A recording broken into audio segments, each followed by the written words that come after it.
Hey everyone, Namaste. So we are continuing with our income tax series for the assessment year of 2025-26. If you are new to the channel, then please make sure to hit the subscribe button, press the bell icon. Let's get started with the video.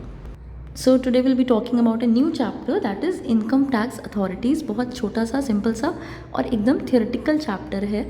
तो आइए start करते हैं. अच्छा, income tax authorities नाम से पता चल रहा है क्या, इनकम टैक्स से रिलेटेड जो भी प्रोविजंस होते हैं, रूल्स होते हैं, उनको रेगुलेट करने के लिए कोई तो अथॉरिटी चाहिए हमें, है ना.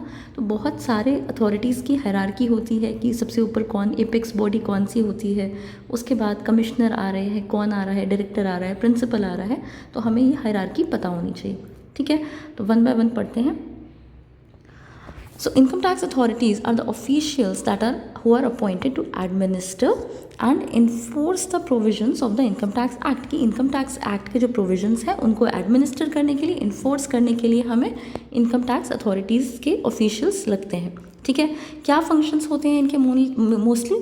असेसमेंट करना, कलेक्शन करना, इंस्पेक्शन करना, सर्च सीजर के अगर कुछ हमें जब्त करना हो, फॉरफीट करना हो, सर्वे करना और पेनाल्टी इम्पोज करना, ये इनके मेन फंक्शंस होते हैं.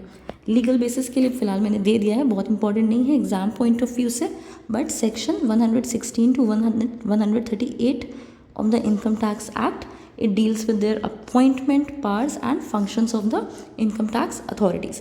अच्छा, अब इनकम टैक्स अथॉरिटीज़ की बात करें कि एक्चुअल में कौन कौन सी अथॉरिटीज़ होती हैं, तो ब्रॉडली ना हम इसको 3 पार्ट्स में डिवाइड करते हैं.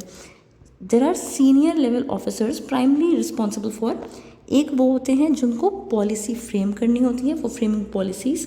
दूसरे कौन होते हैं? For hearing appeals. And the last one supervising lower authorities. ठीक है, ये 3 होते हैं. अब इसमें कौन कौन से लोग आते हैं देखिए. सबसे जो एपेक्स बॉडी मानी जाती है इनकम टैक्स एक्ट के लिए या डायरेक्ट टैक्सेस के लिए, एक्चुअली वो कौन सी होती है? Central board of direct taxes. Indirect taxes के लिए कौन सी बॉडी होती है? Central board of indirect taxes and excise. ठीक है, इसके बाद principal chief commissioner of income tax. उसके बाद कम पावर्स होती हैं किसमें? Chief commissioner of income tax.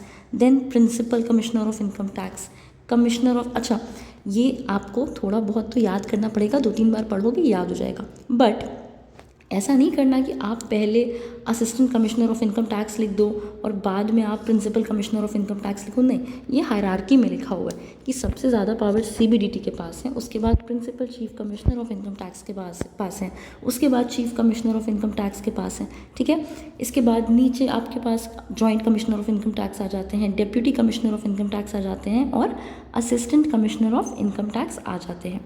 ठीक है, बहुत छोटा सा चैप्टर है, बस आपको एक बार रीड आउट कर रही हूँ. वैसे आपको नोट्स भी इसके लेने हो तो आप इसका स्क्रीनशॉट ले लेना, नहीं तो मुझे बता देना, मैं नोट्स सेंड कर दूँगी.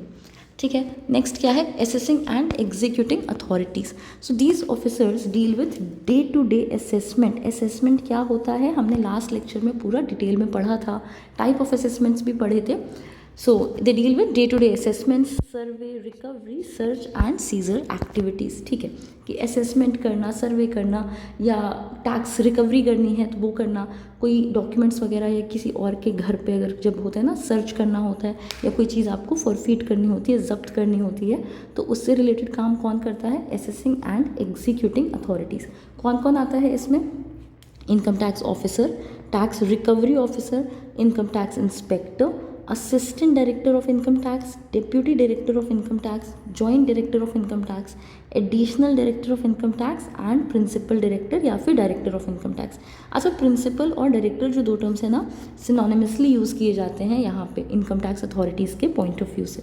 ठीक है, नेक्स्ट आगे आते हैं कि income tax authorities and their functions. अब एक एक करके हम बात करते हैं अथॉरिटीज़ की और साथ साथ उनके फंक्शंस देखते हैं. तो सबसे पहले जैसा मैंने बताया कि एपेक्स बॉडी कौन सी होती है? CBDT, central board of direct taxes. तो देखो सबसे पहला पॉइंट ही लिखा हुआ है, apex body under the ministry of finance. It frames policies and issue circulars. इसके पास पॉलिसी फ्रेम करने का पावर होता है, सर्कुलर्स इशू करते हैं. It controls all other income tax authorities. जितनी भी बाकी अथॉरिटीज़ हमने देखा ना, principal director, commissioner, assistant commissioner, deputy commissioner, सबको यही लोग कंट्रोल करते हैं, सीबीडीटी. ठीक है, they advise the government on direct tax law. Government को एडवाइस करते हैं डायरेक्ट टैक्स लॉज पे. And they can issue instructions binding on all tax authorities. आगे आते हैं प्रिंसिपल चीफ कमिश्नर या फिर चीफ कमिश्नर के लिए क्या वो होते हैं, फंक्शंस होते हैं. So they have a supervisory authority for various reasons and मतलब supervisor as a supervisor work करते हैं बहुत सारे वेरियस रीजन्स के लिए. They can issue orders to subordinate authorities. इनसे जो नीचे वाली अथॉरिटीज़ हैं उनको ऑर्डर्स दे सकते हैं. क्या ये CBDT को ऑर्डर्स दे सकते हैं? नहीं, क्योंकि वो हायरार्की में इनसे ऊपर आ रहा है.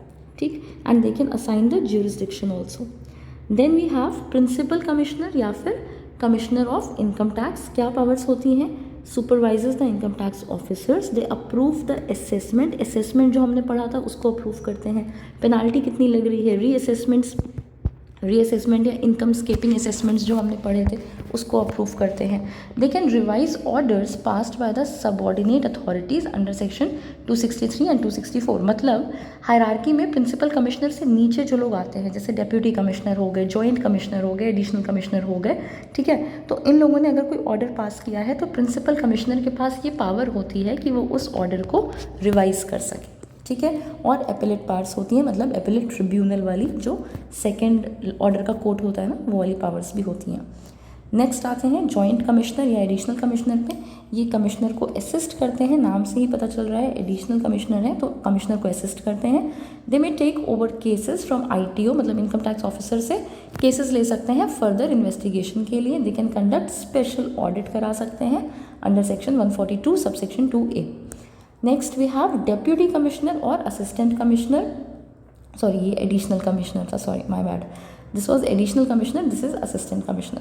सो डेप्यूटी कमिश्नर के क्या फंक्शंस होते हैं? They generally deal with the assessment of large tax payers, मतलब जिनको ज़्यादा टैक्स पे करना है, ज़्यादा जिसकी टोटल इनकम ज़्यादा है, जो ज़्यादा टैक्स पे कर रहा है, जो लार्ज टैक्स पेयर्स हैं उनसे डील करते हैं. They issues notice and orders in assessment proceedings. ठीक है. Income tax officer, so they are the key officer for making regular assessment. जो बेसिक रेगुलर असेसमेंट होता है वो उसके प्रोविजंस वगैरह देखने के लिए सबसे जो मेन ऑफिसर होते हैं वो इनकम टैक्स ऑफिसर होते हैं. डायरेक्टली डील करते हैं टैक्स पेयर से, नोटिस इशू करते हैं और पेनाल्टीज़ और प्रोसिक्यूशन अगर लगाना होता है तो वो भी इनिशिएट करते हैं. ठीक है. आगे देखते हैं tax recovery officer. Tax recovery officer नाम से क्लियर हो रहा है, they are responsible for recovery of taxes due. कि किसी ने अपने टैक्सेस नहीं पे किए हैं बहुत टाइम से तो उसकी रिकवरी के लिए they are responsible. They execute certificate proceedings under second schedule of the act. Not really important. आगे आते हैं इंस्पेक्टर ऑफ इनकम टैक्स, मतलब जो इनकम टैक्स इंस्पेक्टर होता है इनका क्या काम होता है? दे असिस्ट द ITO, मतलब इनकम टैक्स ऑफिसर्स जो होते हैं उनको असिस्ट करते हैं. कौन? Income tax inspectors. किस चीज़ में? इन गैदरिंग इन्फॉर्मेशन गैदर करने में, सर्वेज में, वेरिफिकेशन में, और जब भी फील्ड विजिट्स होती हैं तो उसमें भी इनकम टैक्स इंस्पेक्टर साथ में जाते हैं इनकम टैक्स ऑफिसर्स के. ठीक है. और देखते हैं इसके बाद पावर्स क्या होती है. अभी तक हम क्या पढ़ रहे थे? फंक्शंस पढ़ रहे थे. ठीक है, कि इनके फंक्शंस क्या होते हैं. अब हम पढ़ रहे हैं कि इनकी पावर्स क्या होती हैं. तो सबसे पहले क्या है? Power of discovery and inspection which is similar to civil court. कि सिविल कोर्ट के पास जो पावर होती है ना वो पावर्स होती हैं इनके पास. दे कैन समन पीपल, मतलब किसी को बुला सकते हैं, एग्जामिन कर सकते हैं, एग्जामिन ऑन ओथ, ओथ पे एग्जामिन कर सकते हैं, और डॉक्यूमेंट्स भी डिमांड कर सकते हैं कि अच्छा आपने ये डॉक्यूमेंट नहीं दिया है, या फिर हमें आपकी ये इनकम फेक लग रही है, या फिर वो होता है ना जो आपकी वैसी डीम्ड इनकम्स होती हैं जिस पे 60% का टैक्स हमने पढ़ा था, वैसी कोई इनकम है, या आपको लग रहा है कि कोई इनकम स्केप की गई है. अगर ऐसा कोई भी डाउट है तो हम उनसे किसी भी तरह के डॉक्यूमेंट्स डिमांड कर सकते हैं. ये पावर होती है. नेक्स्ट पावर है कि आप सर्च कर सकते हैं और सीज़र कर, मतलब सीज़ कर सकते हैं. सीज़ कर सकते हैं मतलब कि आप देखो लिखा भी है, कैन सर्च प्रेमाइसेस. आप ऑफिस का या फैक्ट्री का या घर से आप कोई भी प्रेमाइसेस जो भी हैं उस वहाँ पे खोज कर सकते हैं, पूरा सर्च कर सकते हैं वारंट के साथ ऑफ कोर्स. और कोई भी अनअकाउंटेड कैश, ज्वेलरी या कोई डॉक्यूमेंट है तो उसको जब्त भी कर सकते हैं. अनअकाउंटेड कैश मतलब जिसको आपने एक्सप्लेन नहीं किया, जो SSC एक्सप्लेन नहीं कर पाया कि कहाँ से ये पैसा आया है, ये ज्वेलरी है, किसी भी तरह का कोई और एसेट है, कोई डॉक्यूमेंट्स हैं जो कि आप एक्सप्लेन नहीं कर पा रहे, कोई और फॉल्ट्स लग रही हैं, तो उसको सीज़ करने की भी पावर होती है. किसके पास? इनकम टैक्स अथॉरिटीज़ के पास. नेक्स्ट क्या है? Power to call for information.